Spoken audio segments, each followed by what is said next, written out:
respects. It's a circus. It's a family affair. It's an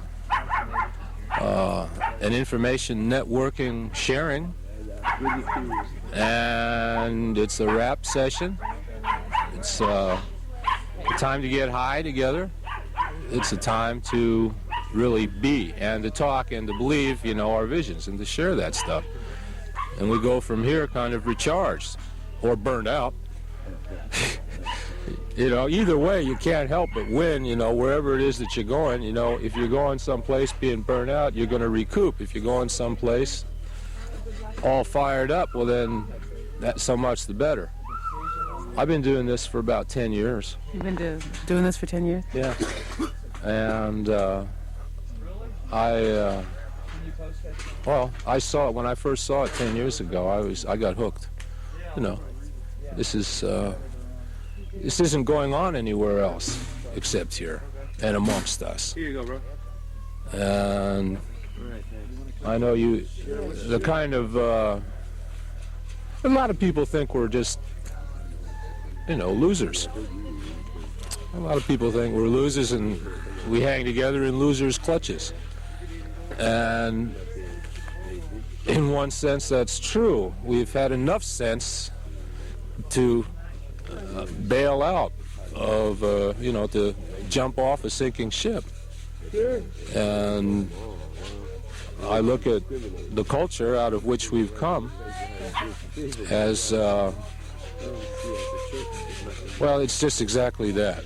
It's a culture out of which we have come.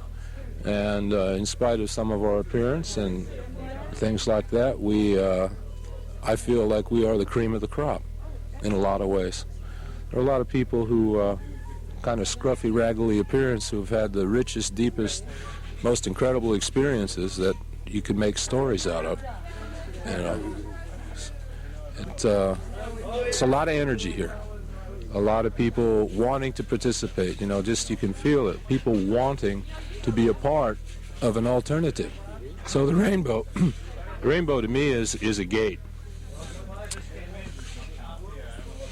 It's a gate into an alternative. It's like, in a lot of ways, this is our 15th gathering. In a lot of ways, our experience as a people is about 15 years old.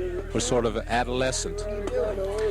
And I look through this gate out on a horizon that, spans all of my life and the generations of the lives of my children, looking toward children. I met my companion out of the rainbow.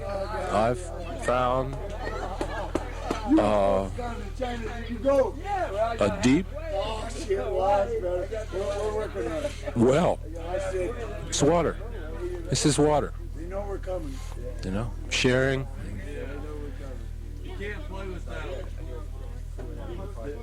Yeah, sandbox time too. Okay. In the winter, can I ask you what you do? Yeah, in the winter, I work for a living. I've been in construction. That's what I've done most of my life.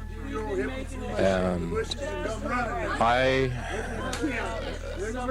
construction down south goes on all winter. So I work, I save, and put together what I can, and what I can't, I'm certainly not afraid.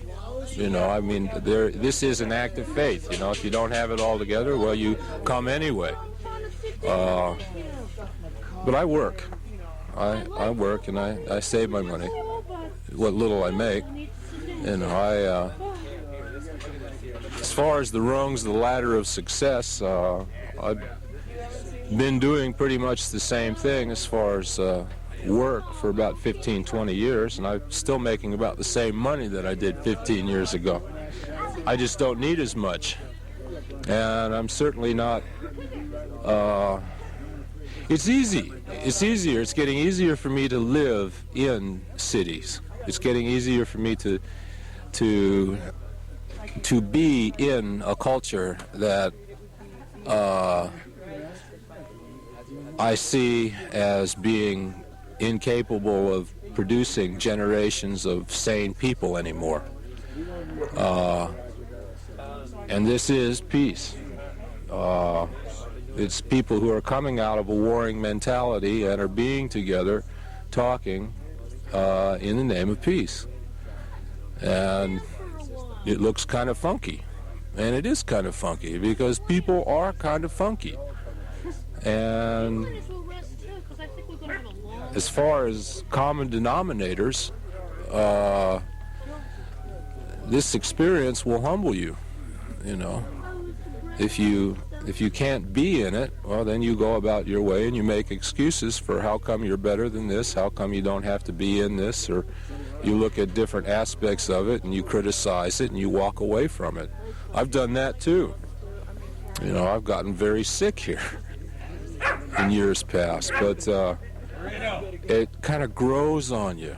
There's an enchantment to it because of things that happen. You've got people who are longing. You've got people who are they're excited, and out of that sense of expectancy, there is there are new things that happen. You know, the opportunity to get together and meet people on supply, the opportunity to cook together, the opportunity to hang out in miserable, rainy, muddy weather.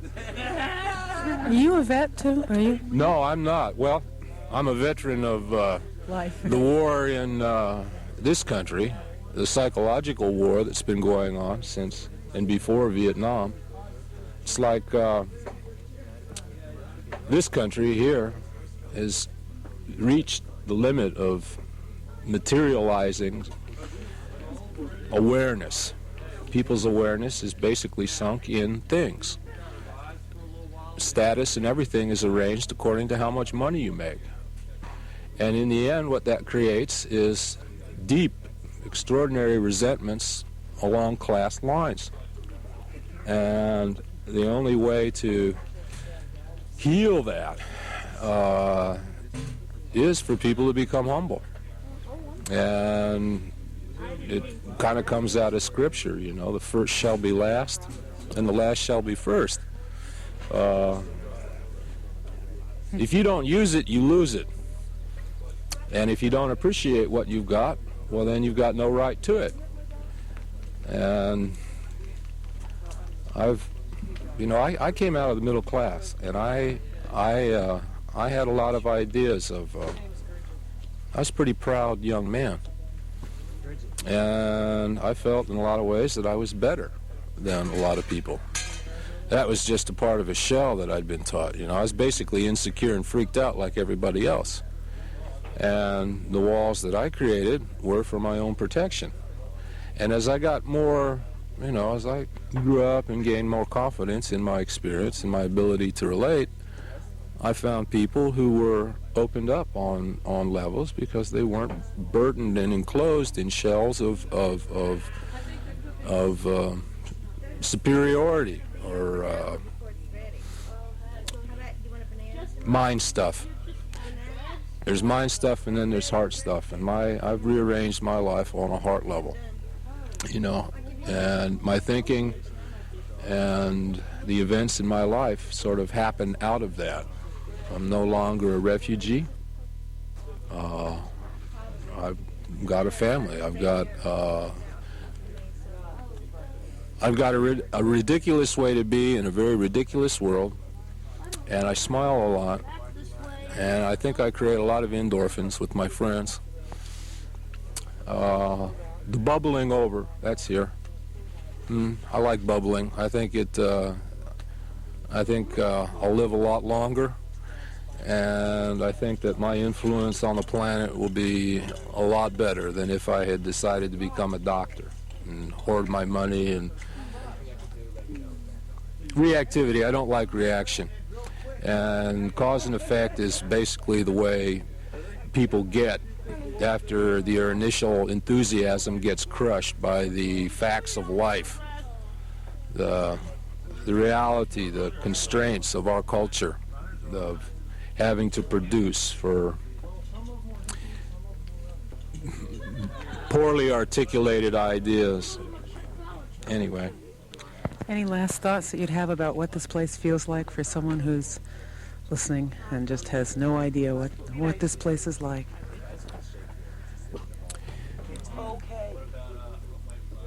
If a person is ready for the kind of, it's like the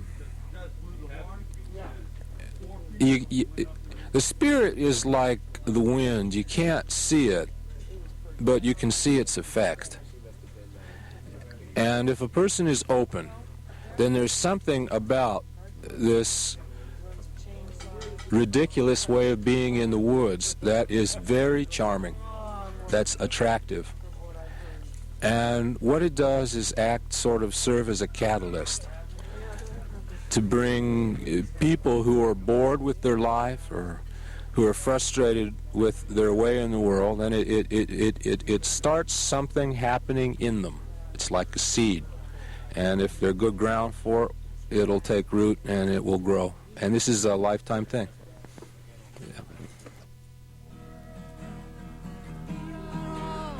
Children of God, yes, we are.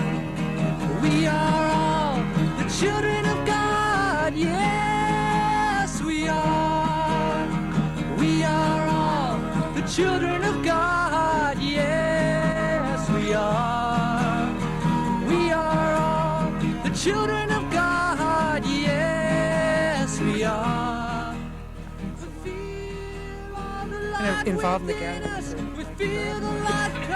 Well, there were a lot of varied visions that were loose threads at the end of the 1960s. The food co-op visions, the back to the land visions, the soft technology visions, the anarchist pacifist visions were in a lot of ways left at the end of the 1960s and moving into 1970, Kent State and some of the May Day arrests. The peace movement was fractured, and almost by magic, but really by will and searching, these threads found each other and wove together this fabric, wove the rainbow fabric. And the manifestation of that, of course, is, on the one hand, it's kind of a cultural set of cultural ideas, and on the other hand, it's this village that comes to exist through cooperation and volunteerism and love and goodwill. This village that comes together in as near to a utopian setting as we can manage, once a year for 7 days, technically, but really for 2 or 3 or 4 weeks, while we set it up and then disappear it. This is WBAI in New York, and you're listening to raw tape from the Rainbow Gathering, which took place until about a week ago, from the 1st to the 7th, and spilling over the edges in the Allegheny Mountains in Pennsylvania, and we'll continue with more. About 7,000, somewhere around 7,000 people came to the Alleghenies to participate in the Rainbow Gathering. And so far, some of the people you've heard are Aaron Kay, Garrett Beck, Harry, Chris, White Owl, the Shantasina woman, Mom of Mom's Kitchen, TC, and many others.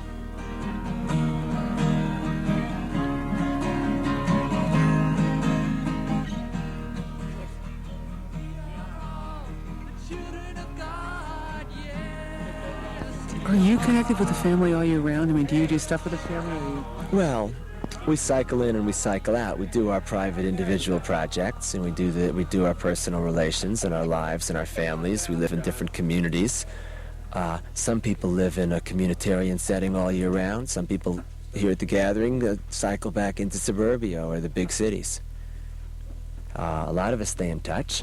A lot of us have regional gatherings. For some of us, it's a once-a-year event, and for other of us, we might drop in at a regional gathering in the Southwest, and then go to Thanksgiving Council, which is where the planning phases for next year's gathering first come together, is in a Thanksgiving Council the year before. And there's a Spring Council. Then there's a Scout Camp and a Seed Camp. And then there's the gathering. And, here we are right now enjoying it. We're in a beautiful fern-covered string of forest meadows. They're tall hickory trees and cedar trees. And there's a real village that's sprung up here. And it gives people a chance to experience what possible future communities, what possible future species, how a species can relate to each other, how a neighborhood can relate to each other. One of the most beautiful things is coming in and being told, welcome home. Right. Well, we feeling as we do that the family, the rainbow family, is the family of humanity, and that the earth is our home. I mean, we feel these are concepts that are geared for survival. And we like to experience them. You come in here, and this is your home. You're at home here. Everything you want is here. It's provided by your brother or your sister or your cousin or your long distance friend. And we like living like a family. Living like a family is it's a good idea. It's a good thing because really the human family is a family. It's not just an idea or a make-believe. The human family really is a biogenetically related flesh and blood brother and sisterhood. And if we lived like that, instead of living like this aggressive Cro-Magnon nation states, we might get rid of the diseases of war. We might get rid of the diseases of famine. And that's really the idea. So in a sense, you're saying we are a family. It's just that in society we forget. Right. The real connectedness. Right. I don't know whether it's we forget or we never learned it or it's part of a vast evolutionary process, but it's something like that.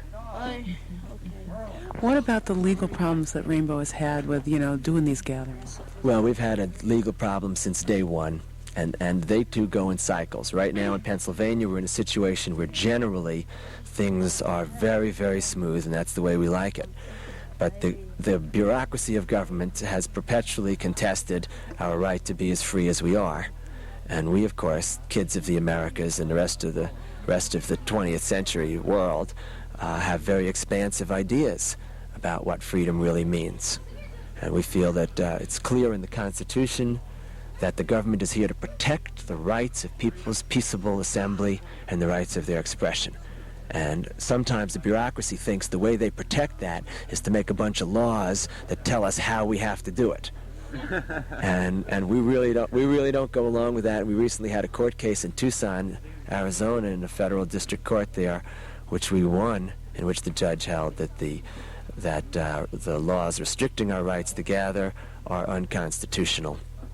And so we're in a very mellow legal position with the Forest Service here.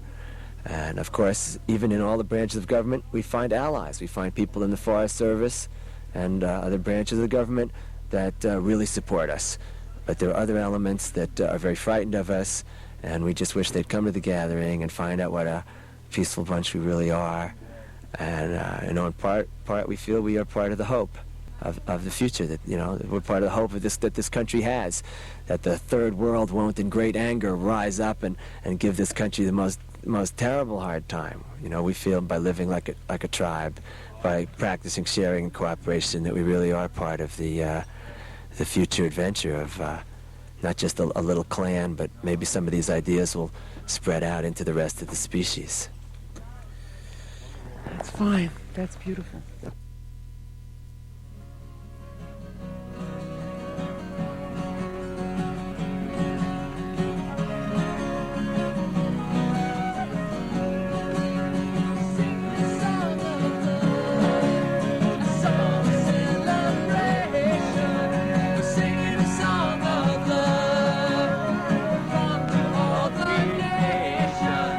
Singing a song of love, a song of celebration.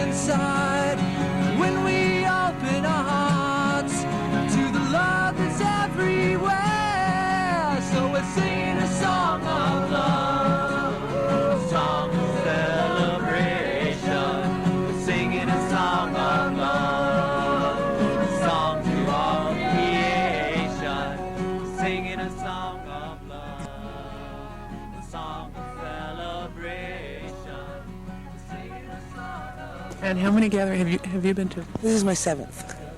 I missed last year, and 2 years away is too long, I found out. Much too long.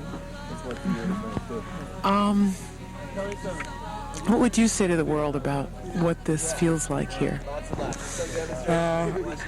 It's almost indescribable. It's such an opening of the heart, and every gathering I'm at,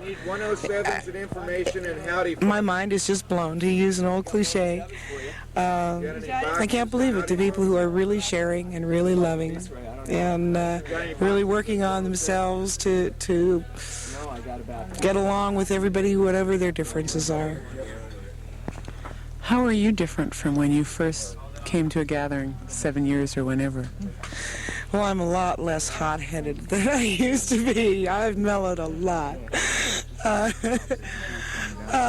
think I'm a lot more real, too. You know, I don't have the fear of getting the dirt under my fingernails. And hard work, and found out that you can work and play at the same time. The karma yoga here is incredible. What do you think are the greatest lessons that this gathering teaches? Oh, boy. A lot of it is forgiveness. A lot of it is forgiveness. People you work with and you work with so closely, you get to know them really well, and you get to know the worst side of them and the best side of them. And you may scrap with somebody one year, and the next year it's all forgotten. It's welcome home, hugs, kisses, and working together. It's it's like any family. You have disagreements, and it's all learning how to keep on going in spite of the differences of opinion and the strong personalities that people have, the anarchistic spirit. And it's a constant process of learning how to do your own thing with total respect for the other people doing their own thing. In the time when you're not at the gathering, do you live a rainbow life, or are you living in the world, in the mundane world? Well, until this last year, I was living at the Rainbow Farm in Oregon, which is an open house for anybody on the road to come in. And I immersed myself in rainbow for a good 4 or 5 years. And my kids were getting to be teenagers and kind of wanting a little bit different thing. So I... no more tofu, kind of. Yeah, right. I went straight last year. I have a straight job. It's great. I cut my hair, but I didn't shave my legs.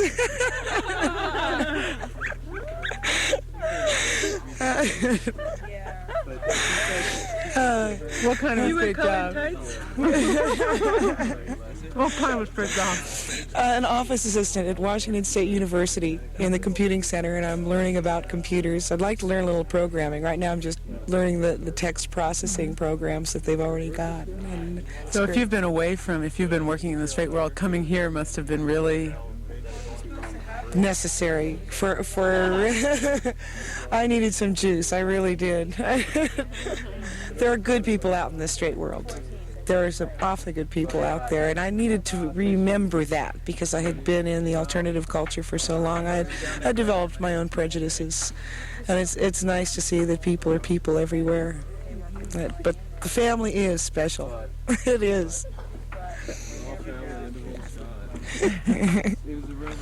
You want to add anything? Well, this is my first time here, and I've heard about it for a long time because I have family who's come here for years, and they bring their kids, and they do trading. There's a lot of trading. There's no money involved per se except for contributions. You don't have to pay for anything, but people are so willing to give in so many ways. People cook, they share music, they help build these beautiful, beautiful kitchens.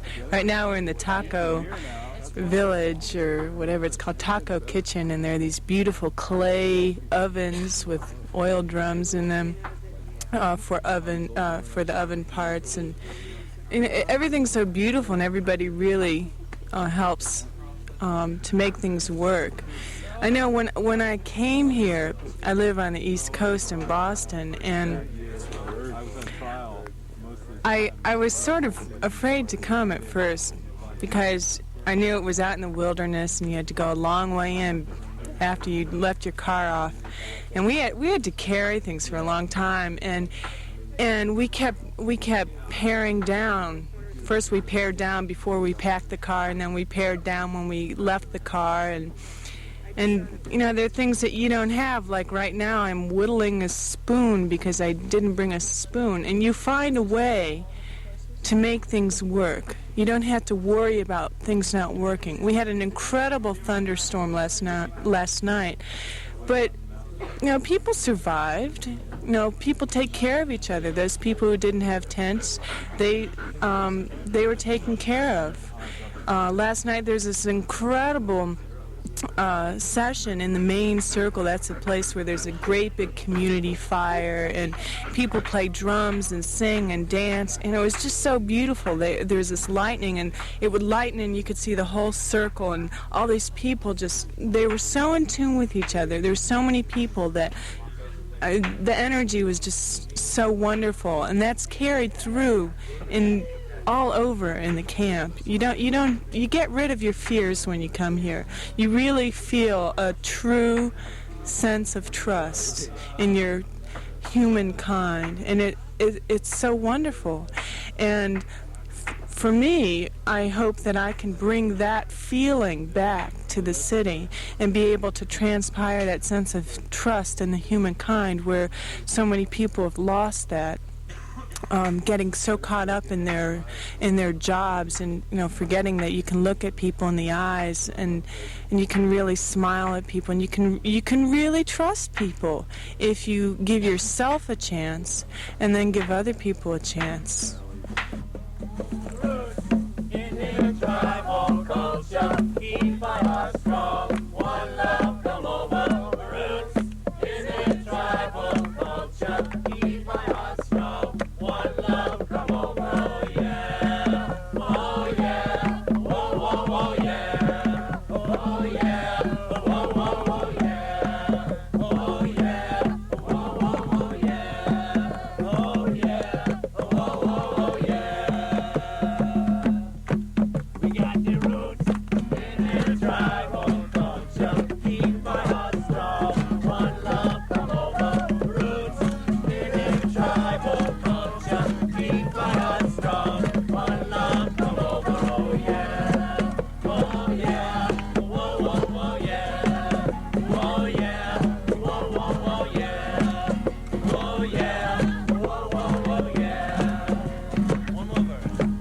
Oh, when we come together, the spiritual vibration, love and we overstand. Destiny for all creation. Roots in a tribal culture. Keep my heart strong. One love, come over. Roots in a tribal culture. Keep my heart strong. One love, come over. Oh yeah. Oh yeah. Whoa, whoa, whoa, yeah. Whoa, yeah. Whoa, whoa, whoa, yeah. I'm Swami Mommy Loves Garbage, or just Swami Garbage, or Garbagey for short. Or most people just call me Swami Mommy these days. And I started recycling the Rainbow Gathering at West Virginia. Well, I helped a little bit at Arizona, but I was doing Kids City. I had 3 kids back then. So West Virginia was my first time, and I discovered that I had 7 categories of garbage, and that there were 7 colors in the rainbow, and that there was also 7 chakras, according to yoga that I study. Each one of these chakras corresponds to the color of the rainbow. So I figured that since I had these 7 categories of garbage, they must belong into some order. And then right after West Virginia's Rainbow Gathering, I had the vision of which order they went to.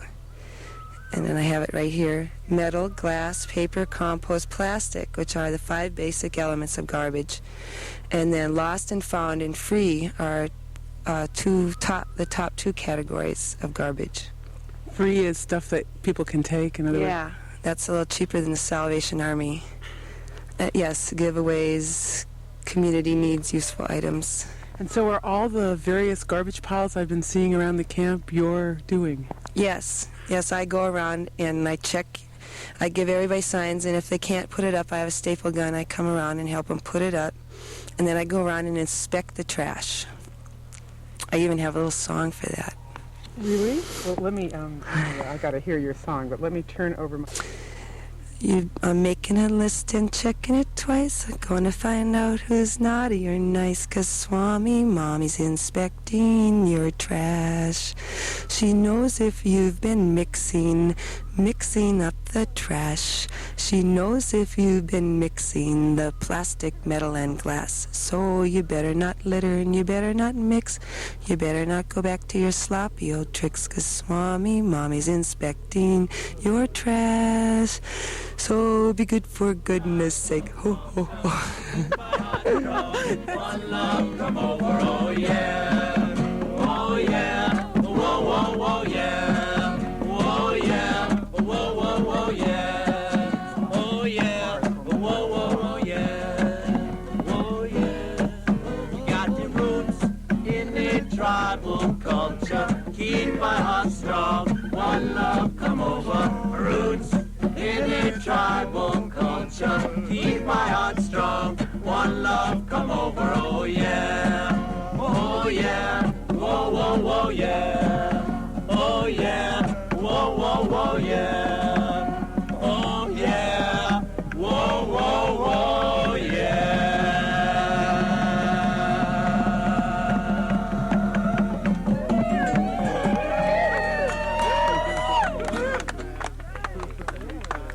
WBAI, New York.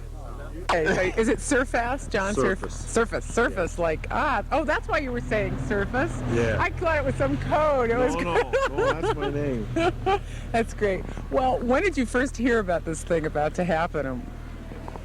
We were contacted last fall by a guy named The Dreamer, and he stopped by in the Warren office and said, hey, we decided to have the rainbow gathering on your forest next year. And our people said, what is a rainbow gathering? And we found out quick what that was. What did he say it was? Well, he talked about thousands of people coming to the woods and camping out and having a good time. And that's... Was there a lot of apprehension in the Forest Service? Yeah. People were real nervous, and what happened, though, was the other forests that had experience with the gatherings before started sending us literature. In fact, they sent us people who had worked on the gatherings before. Last year was in Missouri, and the district ranger from Missouri came to the Allegheny and really calmed a lot of fears, I think, because he said the gathering went real well. And environmental concerns that everybody had, he pretty much said, hey, you don't have to worry about that. Just parking is going to be the problem. And it's not been a problem, but it's kept us busy. What's been the attitude in Sheffield and the surrounding towns? It's a full range of opinions, from why are you letting these people invade our quiet countryside to, boy, this is great. This is the most exciting summer I've had in a long time. And merchants the same way. Some of them are recognizing this as a real boon to their business, and others have, foolish ones, have put signs up and closed or gone away for a while. So. But there's a lot of rumors floating around town, and we in the Forest Service found ourselves taking friends and neighbors aside and saying, no, wait a minute, here's what really happened. What are some of the rumors? Well, one rumor was that the rainbows were slaughtering all the deer in Queen Creek Valley, and reports of deer hanging at camps and all this kind of stuff. So we started off by explaining that many of the people here are vegetarians, and then they said, oh, yeah, that's true. And then people from town actually went down and saw that there weren't deer hanging all over the camps, and so that was just one example of some of the rumors. Give another example. What other rumors?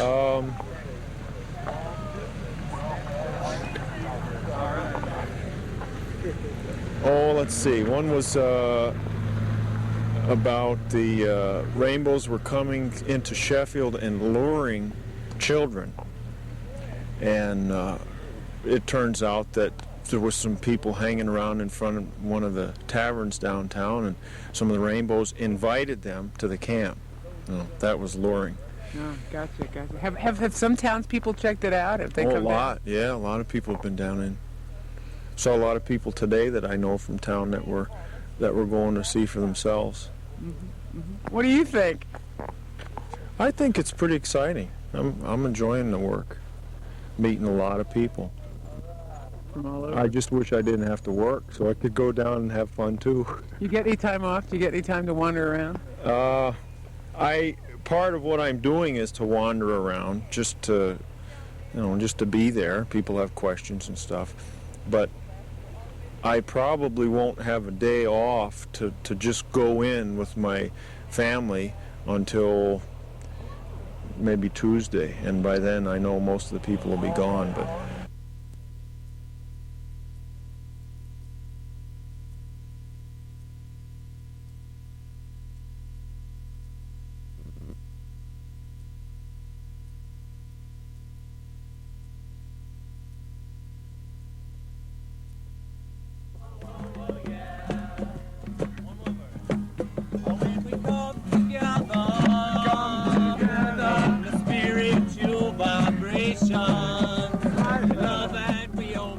Well, that's my raw tape from the Rainbow Gathering. It's about an hour and a half of the 3 hours I had. Of course, actually, I only really had about 2.5 hours that was listenable. And a lot was just random dawn sounds. So that's most of what I got at the Rainbow Gathering. And it was really quite amazing. I had a lot of complicated thoughts about a lot of it, but I had a great time. And you should think about checking it out next year. It's going to be in the Appalachians, somewhere in the southern Appalachians next year, and you might all consider checking it out.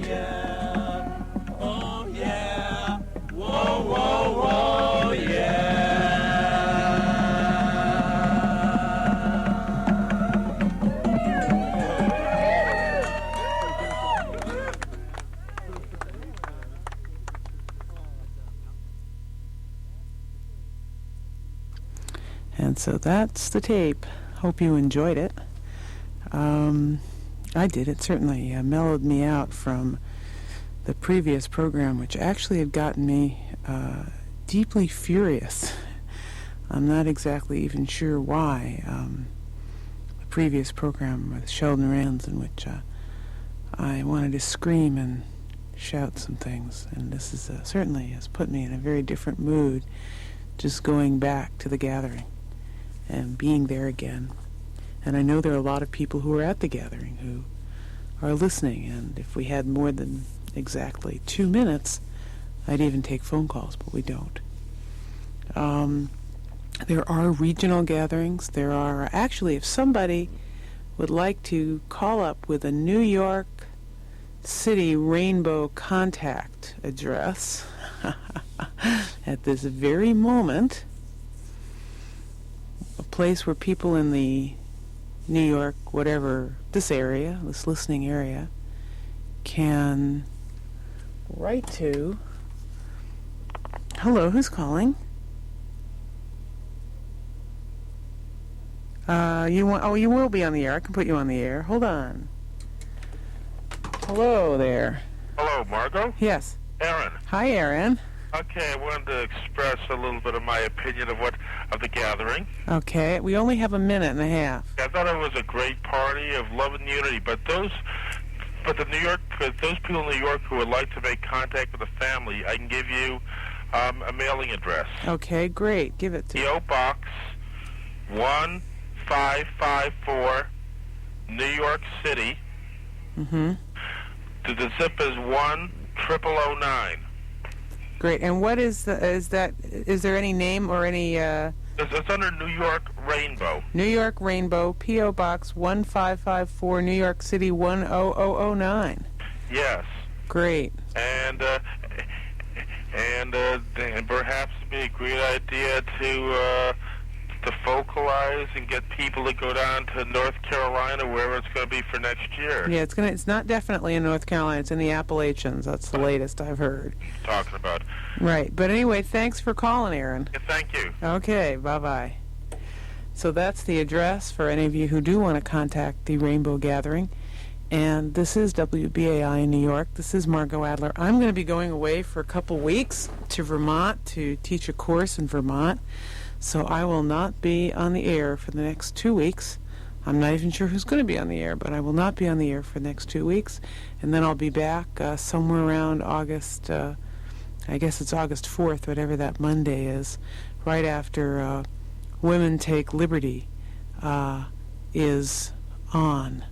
So take care, everyone, for a couple weeks. Oh, I should say, you in the audience deserve this. Thank you for all the letters you gave me. I should just tell you, a personal note here.